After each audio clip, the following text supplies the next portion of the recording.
Turkey's economy grew faster than expected last year. According to the latest government figures, GDP grew by 4% in 2015. The expectation had been that markets would expand around 3.5%.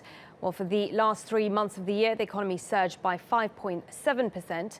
Other figures show that Turkey's foreign trade deficit fell sharply last month, with exports growing by 1.4%, while imports fell more than 8%. Let's get more on this with Cevdet Akcay. He's the chief economist at Yapı Credit Research. He joins me now to take a closer look at these numbers. Many thanks for joining us, Cevdet. Were these figures a surprise to you? No, we were right on target actually. Working day adjusted, we had predicted 4%, which corresponded to 6% unadjusted. So it was 4.1 or 5.7, so we were fairly close to it, but it was above market's expectations, so which is a nice surprise. But if you look at the asset prices, they're not impacted much by this news because it's past. What's more important is 2016 and forward, obviously. Yes, exactly. We've seen a lot of political headwinds against Turkey just in the last few months. A lot of explosions and suicide bombs, which will, of course, impact Turkey's tourism. What kind of impact are you expecting to see on Turkey's economy in 2016? It does look like it's going to be having some impact, obviously, maybe around 0.5 percentage point of GDP growth. But it's nothing unmanageable, I would believe, and it's going to be temporary. What's more important, I believe, for our purposes is going forward, being able to emit the proper signals about the economy, about the political situation, about the making of the constitution. So if we don't create any kind of mess, politically speaking, inside Turkey, I think Turkey is under everybody's radar. And we should be hitting 3.5% growth doing nothing, if you ask me.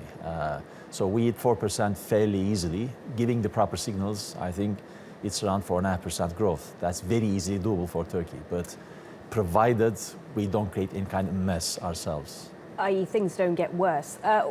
How dependent on Turkey? How dependent is Turkey on foreign investment, foreign workers, and so on? Yes. So how much could we see an impact on that kind of investment as a result of the political problems in Turkey?